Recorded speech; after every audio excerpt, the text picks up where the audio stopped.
బాగున్నారు అందరూ. చూడండి టైం అయితే 5 అవుతున్నది. 5కి అయితే పొద్దు కూర్చుంది. అయితే రోడ్డు దాటుకుంటా ఉన్నా.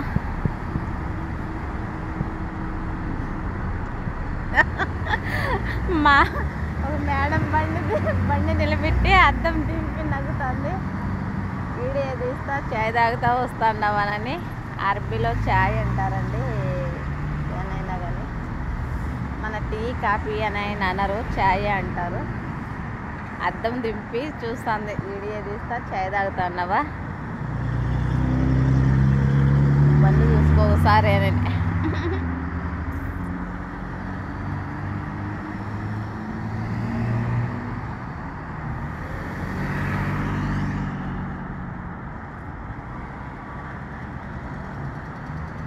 ఎలా బాబా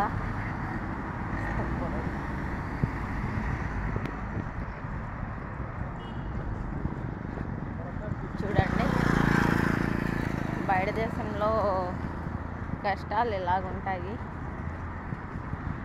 మామూలుగా అనుకుంటారు కానీ వాళ్ళంతా కోయిట్లో ఉన్నారు, వీడియోలు చేస్తున్నారు, పనులు చేస్తున్నారు, సంపాదించేస్తున్నారు అని.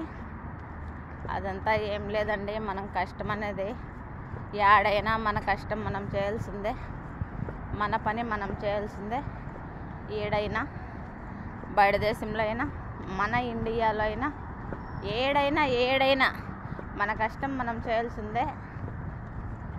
మన 5 ఏళ్ళు నోట్లోకి పోవాల్సిందే. మన కష్టం మనం చేయలేనప్పుడు మనకు అయితే మన పరిస్థితులు మనము నలుగురిలో ఎవరో ఒక మనిషిలా అయితే చూడరు. ఎప్పుడు డబ్బులు మన దగ్గర ఉంటాయో, ఎప్పుడు మనం సంపాదించుకుంటామో అప్పుడే ఒక 10 మందిలో మనము ఒక మనిషిగా కనిపెడతారు. కానీ అదే 10 రూపాయలు లేక నుండి 10 మందిలో కాదు 100 మందిలో ఉన్నా మనం మనిషిలాగా చూడరు. 10 మందిలో మనం మనిషి అని కనిపెట్టరు. అలాగా 10 మందిలో కనపడాలనే బాధే, తాపత్రమే ఈ కష్టం. ఎంత కష్టం చేస్తూ ఉండవు, ఏం చేస్తూ ఉండవు అని అనేది ఎవరు గుర్తించరు. కానీ వాళ్ళు సంపాదించుకున్నారా లేదా, వాళ్ళు బాగున్నారా లేదా, వాళ్ళు బాగుంటేనే 10 మందిలో ఒక విలువ, 10 మందిలో ఒక మనిషిలాగా చూస్తారు. అదే 10 రూపాయలు లేకుండా పోతే 100 మందిలో ఉన్న ఒక మనిషిలాగా చూడరు. ఆ మనిషి విలువే వేరే. ఎందుకు చెప్తున్నానంటే, మనకు ఒక కష్టమైనా నష్టమైనా మన దగ్గర 10 రూపాయలు ఉన్నంత వరకే మన విలువ. మన 10 రూపాయలు మన దగ్గర లేనప్పుడు మాత్రము మనం ఎందుకు పనికిరాం. మన సమాజంలో నా అనే వాళ్ళే వ్యతిరేకించి మాట్లాడతారు.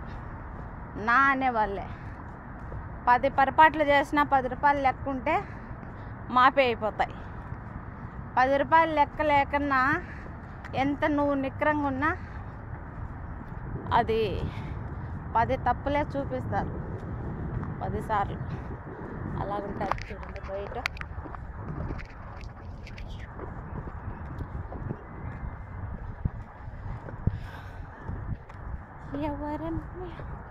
ఎవరో ఫోన్ చేస్తున్నారు. నేనైతే వీడియో తీస్తున్నా.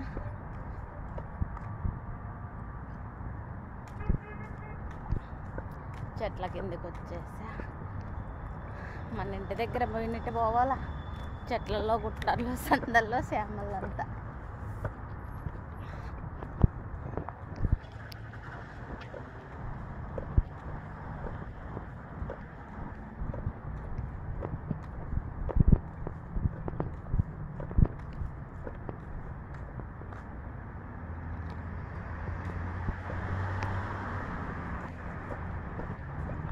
పొద్దున్నే 8 గంటలకు బయలుదేరాను. 8 గంటల నుంచి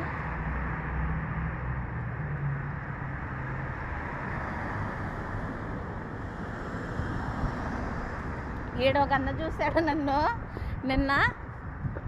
ఒక అన్న చూసి, డ్రైవర్ అన్న కానీ ఒక అన్న చూసి అద్దం దింపి ఏమన్నాడంటే, హాయ్ ఫ్రెండ్స్ బాగున్నావా అక్క ఆయన అన్నాడు. ఏందబ్బా ఇవన్నీ ఎట్లా అంటాడు అని ఆయన ఎట్లా నిలబడిపోయి ఏ ఊరన్నా నువ్వు అన్నా. నేను ఇక్కడే ఉంటాను లెక్క, యూట్యూబ్ చేసేది నువ్వే కదా, ఈడియల్ని చూస్తూ ఉంటాను లెక్క, అందుకే హాయ్ ఫ్రెండ్స్ ఆయన ఎగతాలు చేశాడు ఈ ప్లేస్లోనే నిన్న ఇయర్ కాడ. వీడియో చూసిన వాళ్ళంతా లైక్ కొట్టండి, షేర్ చేయండి, సబ్స్క్రైబ్ అయితే చేయండి ప్లీజ్.